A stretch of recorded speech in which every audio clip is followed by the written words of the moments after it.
আমার আল্লাহ এর পরের আয়াতে কয় ইন্না আউওয়ালা বাইতি উদিআ লিন্নাস,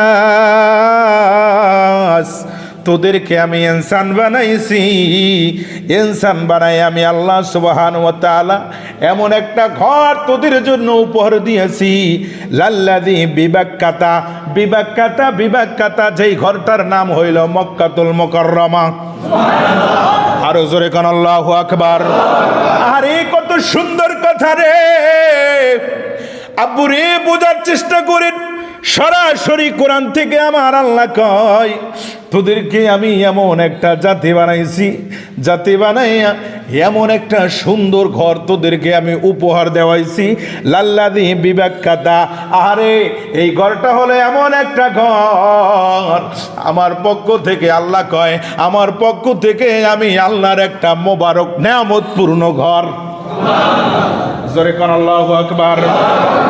বন্ধুরে, বাক্কাতা মুবারাকাও ওয়া হুদাল লিল আলামিন, যারা ওই ঘরের মধ্যে প্রবেশ করবে, যারা ওই ঘরের চতুর্পাশে ঘোরাঘুরি করবে, আমার আল্লাহ সুবহানাহু ওয়া তাআলা কয় মুবারাকাও ওয়া হুদাল লিল, মুবারাকাও ওয়া হুদাল লিল, আমি আল্লাহ সুবহানাহু ওয়া তাআলা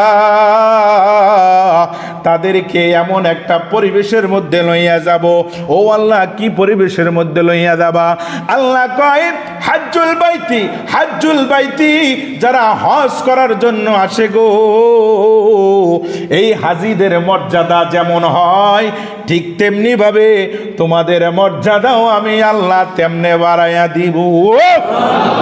ওয়াহুদাল লিল আলামিন, ও আল্লাহ মর্যাদাটা, আরে মর্যাদাটা কেন বাড়াইবা, কোন কারণে বাড়াইবা? আমার আল্লাহ এর পরের আয়াতে কয় ফিহি আয়াতুম বাইয়িনাত। আরো জোরে কোন আল্লাহু আকবার।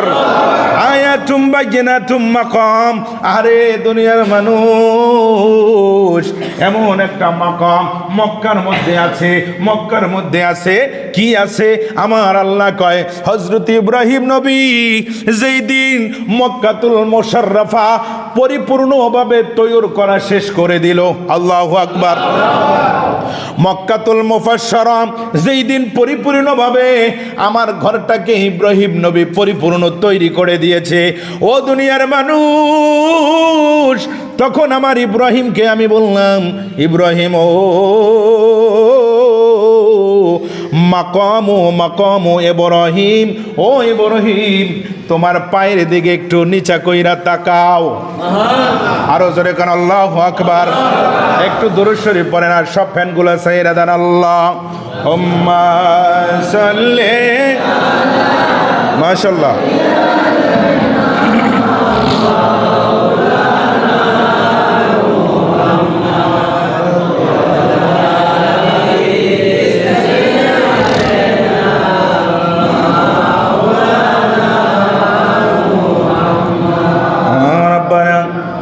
বলতেছিলাম বাইনাতুম মাকাম ইব্রাহিম, হযরত ইব্রাহিম আলাইহিস সালাতু ওয়াস সালামের পায়ের দিকে আমার আল্লাহ আদেশ করলেন, ইব্রাহিম রে তোমার পায়ের দিকে তুমি তাকায়া দেখো।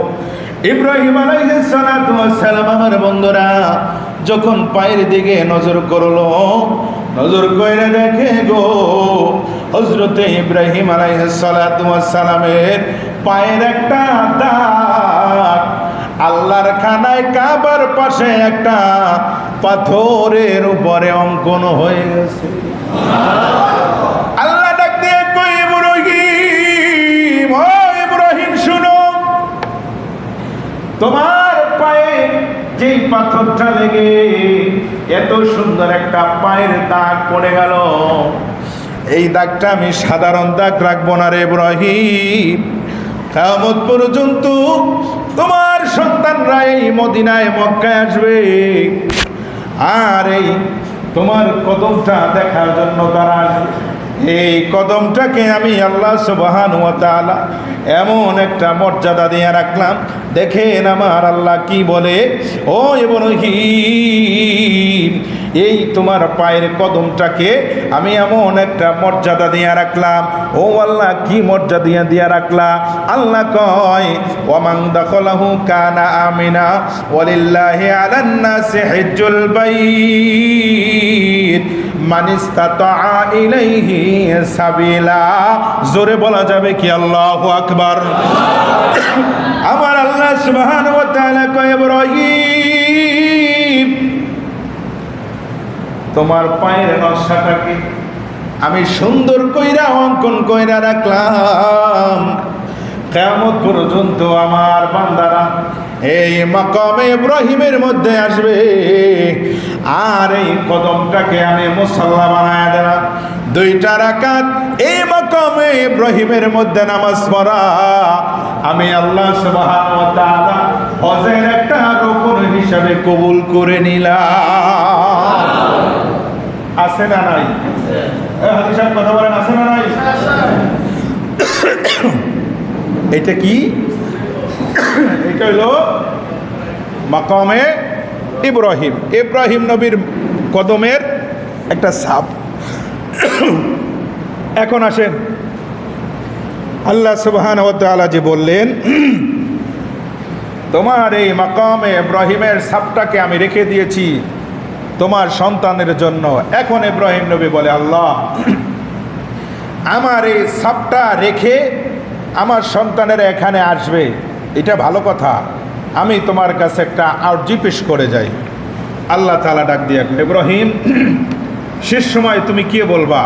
ডাক দিয়া বলে, আল্লাহ, এই মাকামে হাতিমের মধ্যে, মাকামে ইব্রাহিমের মধ্যে আমার কোনো সন্তান যদি 2টা রাকাত নামাজ পড়ে, আল্লাহ, কাল কিয়ামতের ময়দানে আমি ইব্রাহিমের গাড়িতে, এই কথা শুনেন, আমি ইব্রাহিমের গাড়িতে আমার ওই সন্তানকে চড়াইয়া আমার সাথে জান্নাতে চলে যাবে। আরো জোরে কার আল্লাহু আকবার। এটা কার কথা? জোরে বলেন, কার? আল্লাহর কথা। আল্লাহ কোরআনের মধ্যে বলেছে, আমি সেটা শুনেছি। এরপরে আমার আল্লাহ কয়, মান ইসতাতা ইলাইহি সাবিলা ওয়া মা কাফারা ফাইন্নাল্লাহা গনিয়্যুন আনিল আলামিন। তাদেরকে এমন একটা জাতির মধ্যে আমি আল্লাহ গণ্য করব, গনিয়্যুন আনিল আলামিন, যেই জাতিটা হবে সর্বপ্রথম 1 নম্বরের জাতি, যাদেরকে আমি আল্লাহ আর রহমতের নামের ওসিলা দিয়া, আমি আল্লাহর পক্ষ থেকে বরকত দিয়া, আমি আল্লাহর পক্ষ থেকে ইসলামী উপহার দিয়া আমি ইব্রাহিম তোমার দোয়ার দরখাস্ত কবুল করেছি। আরো জোরে কন। আল্লাহ ইব্রাহিমের দোয়া কি করলেন? কবুল করলেন। এরপরে আমার আল্লাহ সুবহানাহু ওয়া তাআলা কয়, ইব্রাহিম রে, তোমার কোরবানির যেই বিষয়টা, ইসমাইলের জবে দেওয়া যেই সময়টা, এই সময়টা একটা নির্ধারণ করে দিয়েছি। শোনো ইব্রাহিম, তোমার সন্তানরা যখন কোরবানি দিবে, ওই যে বলেছিলাম কোরবানির পশুটা আপনি বাড়িতে নিয়ে যাচ্ছেন, আপনারা বললেন যে হুজুর আমরা জানি না আসলে নেক আছে না নাই। আমি রিসার্চ করে দেখলাম, যখন কোরবানির পশুটা আপনি নিজে মালিকানার সূত্রে বাড়ি নিয়ে যাচ্ছেন, আল্লাহ তাআলা কয়, গরু তোমরা কিনে নিয়ে বাড়িতে রওনা দিচ্ছ, কিন্তু তোমরা কি জানো গরুর একটা কদমের বিনিময়ে তোমাদের আমল নামা থেকে 10টা করে সগীরা গুনাহ আমি আল্লাহ মাফ করে দিচ্ছি। আর একটু জোরে কন, আরো চিৎকার মেরে বলেন আল্লাহু আকবার। খুশি না বেজার? আরো জোরে বলেন খুশি না বেজার? আল্লাহ কবুল করুক বলি আমিন। ইব্রাহিম নবী ডাক দিয়া কয়, মাবুদ, আর 10টা গুনাহ মাফ হবে আল্লাহ, আর কোনো কিছু নাইনি। আমার আল্লাহ সুবহানাহু ওয়া তাআলা কয়, ইব্রাহিম রে, ইব্রাহিম, বাড়িতে নিয়ে যাইয়া এই পশুটাকে, 4 পায়া পশুর কথা, এই 4 পায়া পশুটাকে যদি সুন্দর করে তোমার পরিবার, তোমার ছেলে সন্তানের পরিবারেরা এই পশুটার দিকে ইব্রাহিম মায়া নিয়ে যায়, আর চোখের পানি ফালায় তোমার ইসমাইলের কথা স্মরণ করে, শুনিয়া রাখো ইব্রাহিম, ও ইব্রাহিম শুনিয়া রাখো গো, যাদের চোখের পানি ইসমাইলের কথা স্মরণ কইরা এই পশুর দিকে তাকাইবে, কাল কিয়ামতের ময়দানে তাদেরকে বাহন হিসাবে সাওয়ার বানাইয়া এই পশু তোমাদের পুলসিরাতের পোল পার করে দিবে। নবীর কাছে সাহাবীরা হু হু করে কান্না আরম্ভ করে দিলেন। নবী আমার ডাক দিয়ে কয়, সাহাবীরা কি হয়েছে, কি কেন কান্না করো? যে হুজুর এত সুন্দর বিশদ ব্যাখ্যা করলেন কোরবানির ব্যাপারে, হজরতে ইসমাইল আলাইহিসসালামের কোরবানি ব্যাপার নিয়ে এত সুন্দর আলোচনা করলেন, বয়ান করলেন। হুজুর আমাদের মধ্যে তো অনেকে আছি যারা আমাদের একার পক্ষে একটা উট অথবা একটা দুম্বা দিয়া কোরবানি দেওয়া আমাদের দ্বারা সম্ভব হয় না, আমরা কি করতে পারি? আল্লাহ নবী কয়, ও এই জন্য তোমরা কাঁদতেছো? বলে হুজুর জি, এত সুন্দর নেয়ামত থেকে আমরা মাহরুম হব সেটা তো আমাদের মন চায় না। আল্লাহর নবী বললে, ঠিক আছে এইদিকে আসো, তোমরা একটা উট নিয়ে আসো। উটেও 7টা ভাগ হওয়া যায়, কোনো কোনো মুহাদ্দিস ইকরাম বলছে 10টাও হওয়া যায়। কয়টা? 10টা। তো বেশিরভাগ মতে আসছে 7টা। 7-এর ঊর্ধ্বে যাইতে নিষেধ করেছে উটের ব্যাপারে। তাহলে উটের ভাগ, গরুর ভাগ, মহিষের ভাগ, এই 3টার ভাগ কত? জোরে কোন, আরো জোরে। 7। ছাগলের ভাগ, দুম্বার ভাগ, জোরে কোন কত? 1। কিন্তু এই 3টে পশুর কথা 7 বলেছেন কেন নবীজি?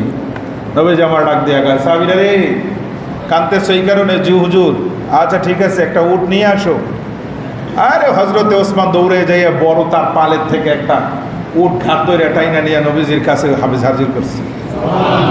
তো নবীজির কাছে যখন হাজির করছে, আরে আমার নবী পাকের হাত মোবারক যদি কোনো উটের সাথে, কোনো দুম্বার সাথে, কোনো ভেড়ার সাথে, কোনো বকরির সাথে লাগতো, ওই উট কোনো লাফালাফি আর ফালাফালি করতো না, আস্তে করে একবারে সুন্দর নিবৃত্তিতে দাঁড়িয়ে থাকতো, ছুরি চালাইয়া দিত, কিন্তু কল্যাণ আমাকে এদিক থেকে এদিকে ঘুরাইতো না। তারা জানে যে আমার রহমাতাল্লিল আলামিন নবীর হাতের সাথে আমাদের এই ঘাড় লাগছে, এই ঘাড় কোনোদিন জাহান্নামে যাবে না। আরো জোরে কর আল্লাহু আকবার। হুজুর বলে দেন, নবী আমার ডাক দিয়া কয়, সাহাবীরা 7টা অংশ গ্রহণ করবা তোমরা একটা উঠে। কয়টা উঠে? ভাগ কয়টা? 7টা। সাহাবীরা কয়, হুজুর যদি 7 ভাগে আমরা কোরবানি করি তাহলে আল্লাহ তাআলা কি ওই নেক এবং ওই নিয়ামত আমাদের কি দান করবে? আল্লাহর নবী সঙ্গে সঙ্গে উটের শরীরের মধ্যে একটা থাবা দিছে। থাবা দিয়ে এভাবে বলতেছে যে ওয়াহিদুন ইসনাইনে খামসাতুন সালাসিলা, এভাবে করে আল্লাহর হাবিব 100 পর্যন্ত গুনলেন। গোনার পরে বলে, সাহাবীরা রে তোমরা কি বলতে পারো আমার হাতের নিচে কয়টা পশম পড়েছে? সাহাবীরা কয়, আল্লাহি তাআলা